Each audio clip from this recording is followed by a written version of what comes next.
So in the no shocker of the century, and a figure we were expecting to get a repaint sooner or later, Takara-Tomy's Japan's Transformer Twitter page, also known as @Transformers or @TFPR, announced a teaser of the next Transformer Generation Selects figure. And no surprise, they're taking what they've already been doing with the Seacons, aka Piranacon, aka King Poseidon, and they are turning him into the repaint of the Beast Wars 2nd, Beast Wars 2 God Neptune team.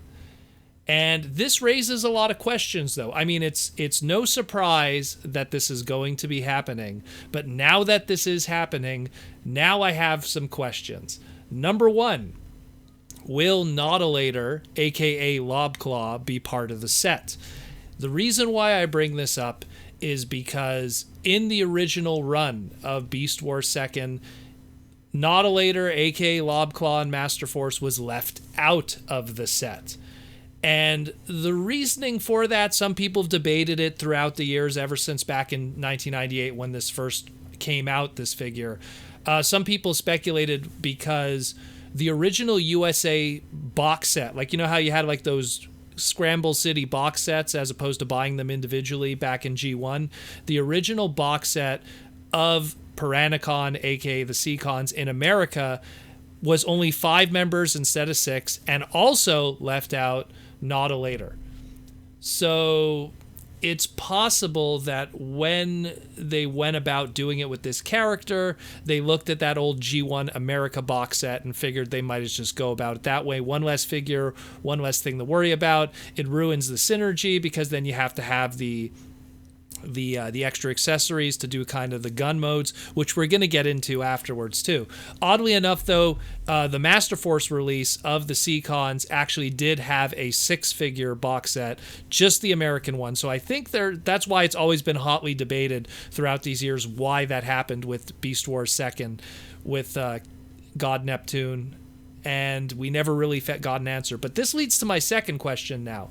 So the original God Neptune team, when it was ported, when it was repainted and released through Beast Wars 2nd, they didn't also have their weapons. The individual characters did not have their weapons, didn't have their little guns, their little rifles, and they didn't have their stands to make any kind of like a Target Master accessory. Will those pieces be available since the base mold of these, which are the Seacons, which have their guns, which have their accessories, which could technically make gun modes too, will that be present? So that's another question too.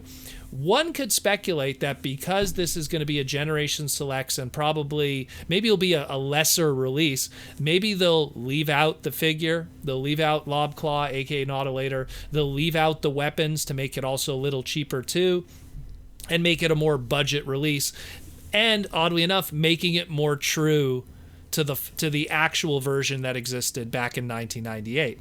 It's not like you'd be taking stuff away and ruining the final product. It is what it was back then. But you could also create an interesting twist. The interesting twist could be too, hey, you include Lobclaw, aka Nautilator. He's a new member of the team, a 6th member that hasn't been brought up fictionally up to this point. Be interesting to see the colors they put on him. Again, the obvious, the teals and the whites, but how they'll be added onto him will be interesting. And on top of that, will they include the weapons? Because all of these characters didn't have weapons up to this point. So will they all now have guns?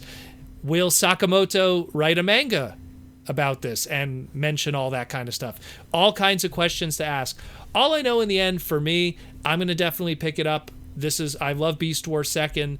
I love, Half Shell from that team. He was really cool. He was the main character, which was Turtler. I love that with this set, you also get a fembot. You get Skyla, which was Tentakill in both Master Force and the American version. She was the female squid character that was always chasing after Scuba. So that's pretty cool too. I'm curious how the colors are going to come out on Overbite, because Sea Phantom, which was the God Neptune colors, looked amazing on him in white. So I'm really curious how nice it's going to look on now that new mold. But yeah, this is a very interesting piece of news. We knew it was coming, but now it adds a whole bunch of questions. So, do you think it's going to have the 6-member? Do you think it's going to come with the accessories? Or are they going to be more true to the original and make it a more budget release, not include the accessories, not include the 6-member in Lobclaw, in Nautilator? So it's very interesting what they're probably going to go about here. All I know is, if they do leave out the accessories, that does lead to the question of how the accessories are on the sprues when it's done in the factory, because, I mean, if it's already on the sprues for each individual character, then they're not going to leave out the accessories. But it does raise a lot of questions.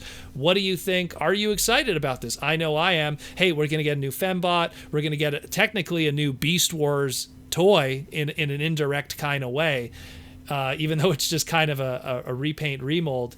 But this is awesome stuff. Very excited about this. Very curious what Sakamoto is going to do with the mangas also to work them in. We've already seen kind of teases at it in the final pages, so this isn't really a shocker, but this is great news. Let's see what happens in the next couple of days, hopefully.